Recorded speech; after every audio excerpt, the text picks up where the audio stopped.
All right, we have to review the Simple Food Project, food for dogs. Is it good? Good enough for your belly? Good enough for your brother and sister's bellies? Let's find out. Now, as always, let's start with the negatives. So the good news is there are very few negatives with the Simple Food Project. It is an extremely impressive dog food. The only real negative, honestly, is the price tag. Now, that may be a negative for you, may not be a negative for other people. If you have one dog, it's probably not too bad. But if you have multiple dogs, like this house, it would be quite expensive. Now, remember that you're gonna pay for quality here. So I'm not saying it's overpriced, it's just a little costly for some. Other than that, the only other negative is they're not officially human grade. Now, they explain that by saying they're not certified human grade because in order to be certified human grade in North America, you have to have a facility that produces at least one product intended for humans, and they do not. However, they declare that they are using human grade ingredients with their meats and grocery grade quality for their vegetables, which is really a fantastic thing, especially in today's climate where most dog food companies are trying to sneak in really disgusting ingredients. The Simple Food Project is to be commended for this effort. But let's forget the negatives. What are the positives of the Simple Food Project? Well, number one, they do not use rendered meats.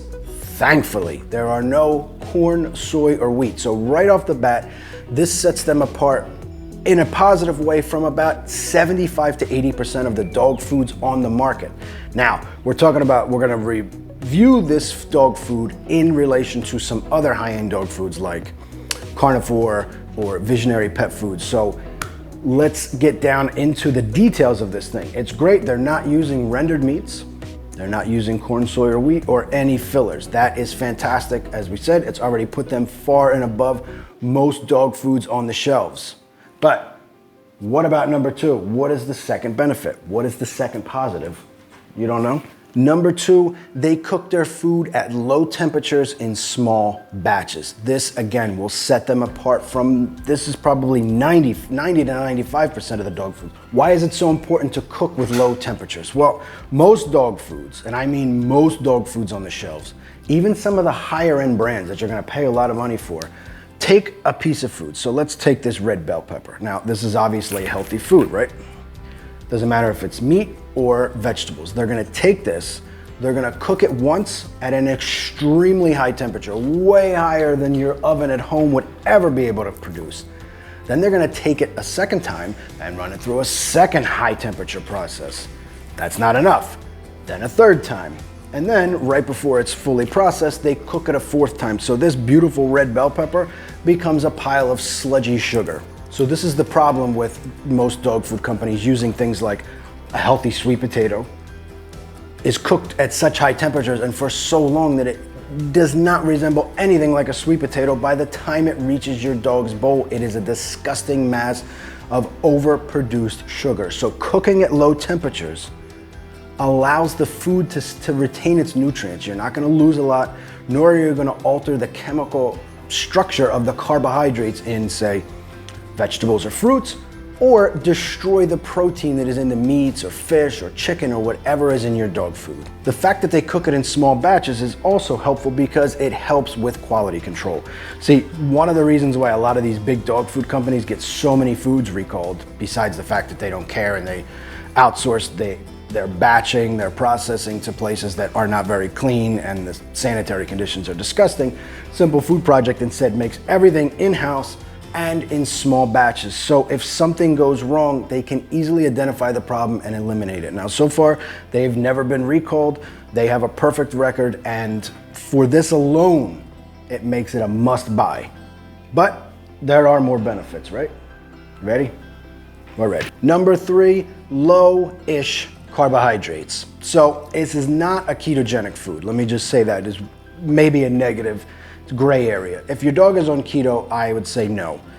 Too high in carbohydrates, but it is still great for low and moderate carbohydrate diets. Now, they have three types of formulas for dogs. So number one, their duck and trout recipe has 23% carbohydrates, which for a commercial dog food that is not a ketogenic dog food is absolutely fantastically low. To find a dog food on the shelves that is less than 40% carbohydrates it's almost a miracle. So this is another huge positive, but it gets even better because their other two formulas, chicken and turkey, and their other, salmon and beef, come in at 16 and 15% carbohydrates respectively. Super low carbs. That's great for senior dogs. You don't want them having too many carbohydrates in their system. If they are on keto, again, it's a no-go, but if they're just on a regular low-carb diet, it would be fantastic for them. Help with their joint health, help with their brain health, gut health as well. Absolutely a huge positive for the Simple Food Project, right?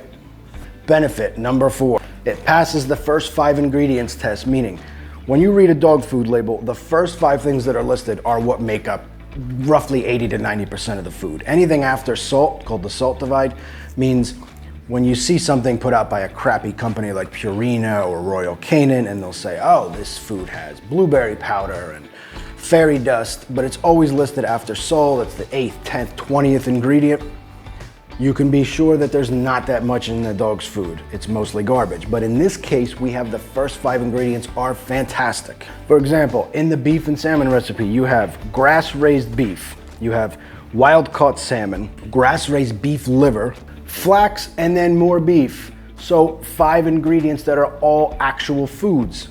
Flax, while not technically a protein, is great for omega-3 fatty acids, a type of fiber that helps promote regularity. So the first 5 tests, fantastic. Congratulations. Simple Food Project, you have done a fantastic job with this. Benefit number 5. Benefit number 5.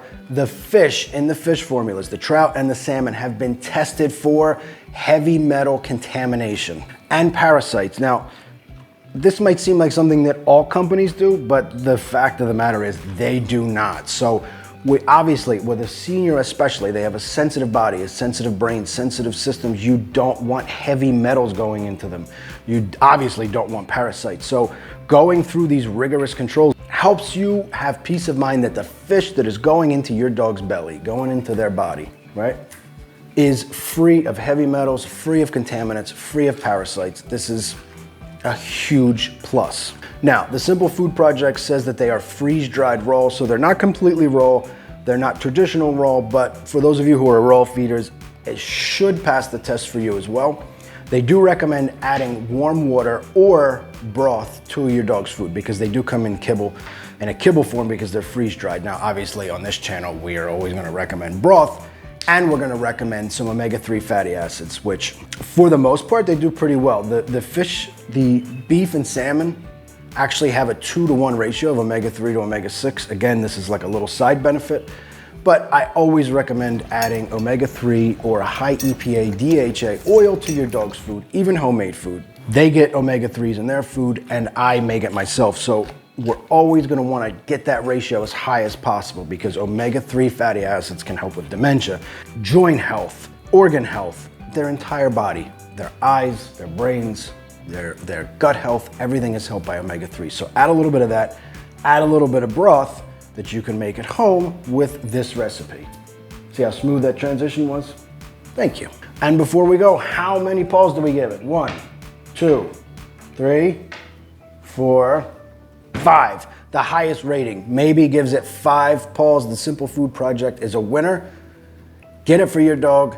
Check out the broth recipe, add a little bit of broth to their food, and they will be in fantastic health for years to come, right?